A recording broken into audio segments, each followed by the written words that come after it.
আপনি কি শনির সাড়ে সাতিতে ভুগছেন, শনির ঢাইয়াতে ভুগছেন, প্রচন্ড কষ্ট পাচ্ছেন? কিভাবে মুক্ত হবেন? আপনার ঢাইয়া মানে জানেন 2.5 বছর। ঢাইয়া আর একটা নাম হচ্ছে আড়াইয়া। সাড়ে সাতি মানে 7.5 বছর। তো এত বছরের একটা ফেজ, এটা ট্রানজিট, শনির ট্রানজিট বলে। এত বছরের ফেজ কি করে কাটাবেন?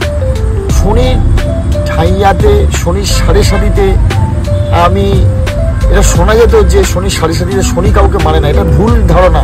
এটা জেনে রাখুন, দর্শক জ্ঞান। শনির সাড়ে সাতিতে আত্মহত্যা করতে পারে, মানসিক কষ্ট যন্ত্রণা ক্লিষ্ট হয়ে নিজেকে খতম করে দিতে পারে।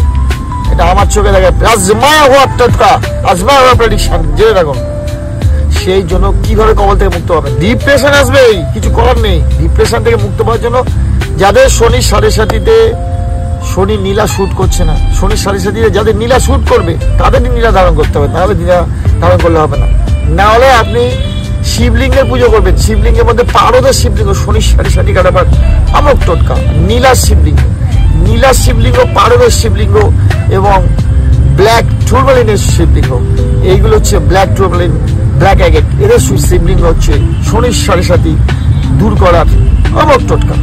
আরো যদি শনির যন্ত্র আপনার কাছে থাকে, শনির যন্ত্র আপনার সামনে রেখে ওম শং শনিশ্চয়, ওম শং শনিশ্চয়, ওম শং শনিশ্চয়, এই মন্ত্র আপনি জপ করলে ভালো হবে।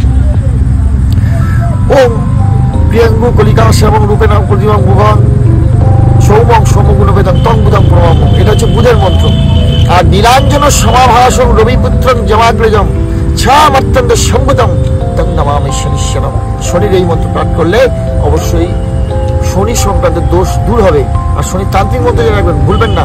ওম প্রাং প্রিং প্রং সাহা শনিশ্চরায় নমঃ, এই মন্ত্র পাঠ করে ডেফিনেটলি আপনার শান্তি আসবেই, কেউ ঠেকাতে পারবে না। ভক্তি অবশ্যই দরকার, সৎ পথে অবশ্যই থাকতে হবে। ভক্তি আর সততা, এই মেলবন্ধনে কিন্তু আধ্যাত্মিক প্রতিকার। সেটা প্রতিকার আধ্যাত্মিক, আর প্রতিকারগুলো সব মেডিসিনের মতো।